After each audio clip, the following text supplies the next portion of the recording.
Hello friends, શિલ્પાસ કિચનમાં તમારું સ્વાગત છે। આજે આપણે બનાવવાના છીએ ક્રિસ્પી અને ક્રન્ચી ભાખરવડી। તો તેના માટે આપણે લઈશું ધાણા, આખું જીરું, વરિયાળી, સફેદ તલ, સૂકા નાળિયેરનું છીણ, આમચૂર પાવડર, ગોળ, આંબલી, મેંદો, બેસન, રવો, અજમો, મીઠું અને પાણી। આંબલીનો પલ્પ બનાવવા માટે આપણે એક બાઉલમાં પાણી મૂકશું, તેમાં આંબલી એડ કરીશું, તેમાં ગોળ એડ કરીશું અને ઉકાળી લેશું। આને ઉકળવા દેશું જ્યાં સુધી આંબલી પોચી ન પડી જાય ત્યાં સુધી ઉકળવા દેવાનું રહેશે। આંબલી ઉકળી જાય ત્યાં સુધીમાં આપણે બાજુમાં એક વાસણમાં ધાણા, જીરું, વરિયાળી અને સફેદ તલી આપણે શેકી લેશું। મીડિયમ ફ્લેમ ઉપર આપણે આ શેકવાનું રહેશે। ધીમી ફ્લેમ ઉપર સતત ચલાવતા રહેવાનું રહેશે જેથી બળી ન જાય। અહીંયા મેં ટોપરાનું છીણ ઝીણું છે એટલે થોડું પાછળથી એડ કરું છું, જાડું હોય તો તમારે હારે જ એડ કરીને શેકી લેવાનું રહેશે।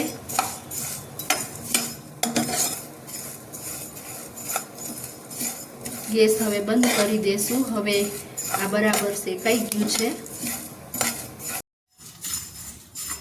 હવે આ મસાલો ઠંડો પડી ગયો છે। એક મિક્સી જારમાં આપણે એને એડ કરી દઈશું।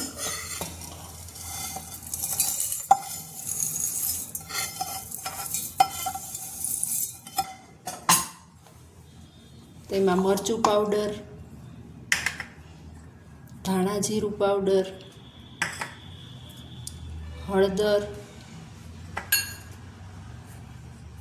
આમચૂર પાવડર,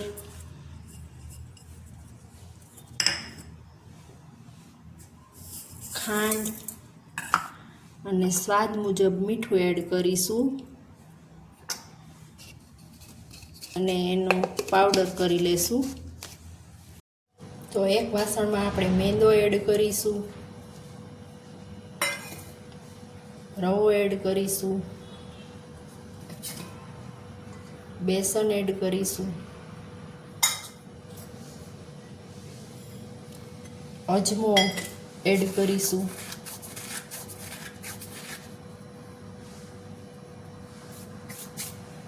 સ્વાદ અનુસાર મીઠું એડ કરીશું,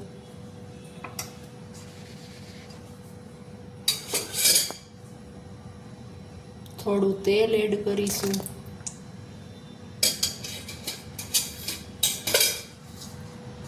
આ બધું બરાબર મિક્સ કરી લેશું।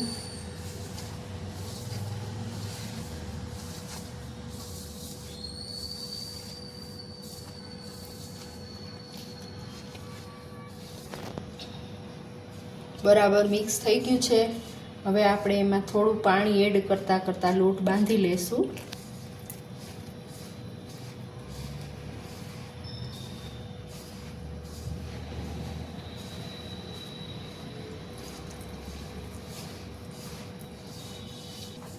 તો આ લોટ બંધાઈને રેડી થઈ ગયો છે।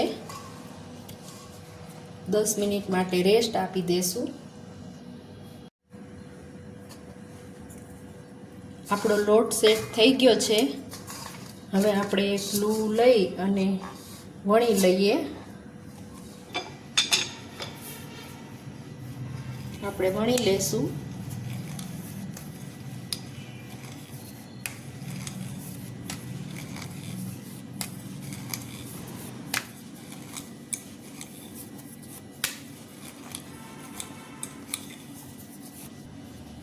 આ રીતે રોટલીથી સેજ જાડું રાખવાનું છે, એટલું વણવાનું છે।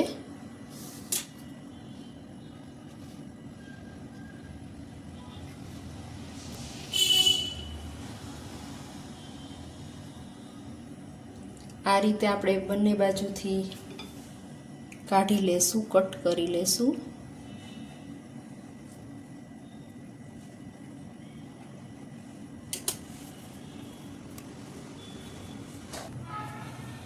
તો હવે આપણે તેના ઉપર આંબલીનો પલ્પ ફરતી બાજુ લગાવી દેશું।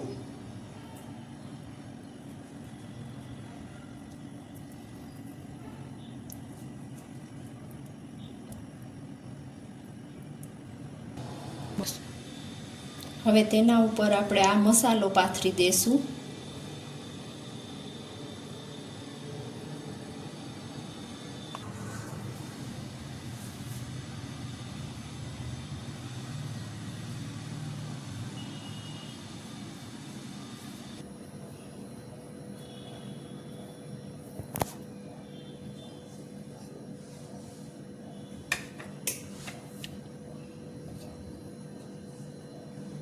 હવે આનાથી આપણે સેજ પ્રેસ કરી લેશું હળવા હાથથી.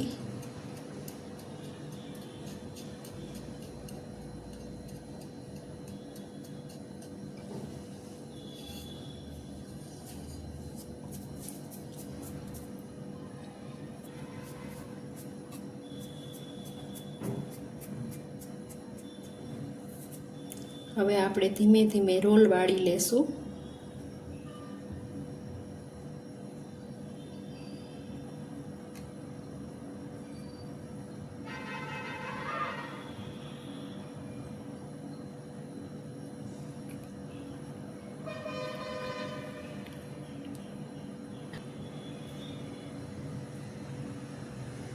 આ રીતે ટાઈટ રોલ વાળી લેશું.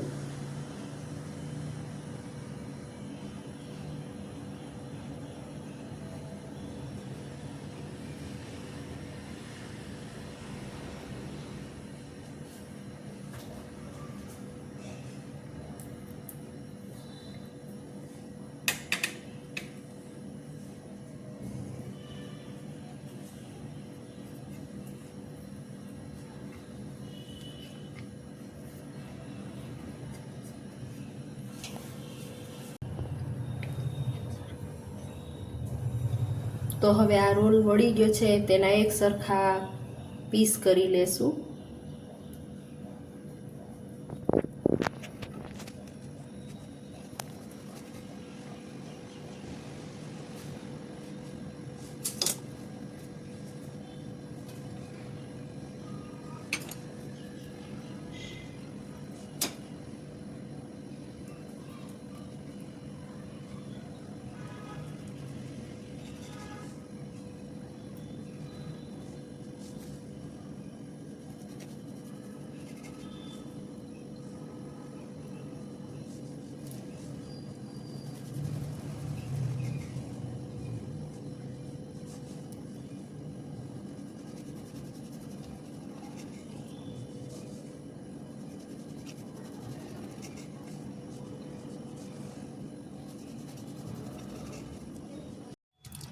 તો તેલ ગરમ થઈ ગયું છે, તેમાં આપણે આ ભાખરવડી એડ કરી દઈશું.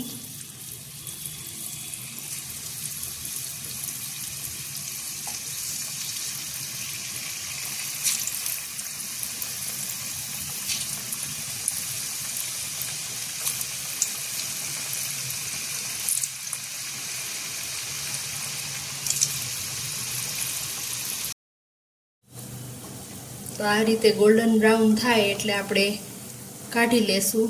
હવે તળાઈ ગઈ છે ભાખરવડી.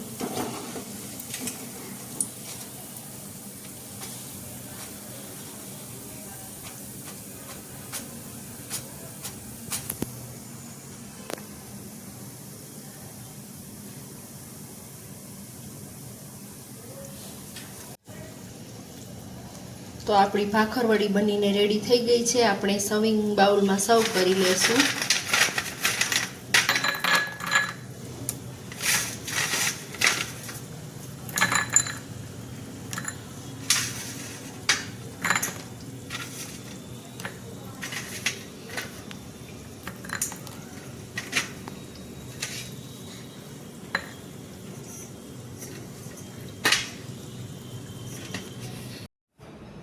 જો તમને મારો આ વિડીયો પસંદ આવ્યો હોય તો વિડીયોને લાઈક કરજો, શેર કરજો અને મારી ચેનલને સબસ્ક્રાઈબ કરજો.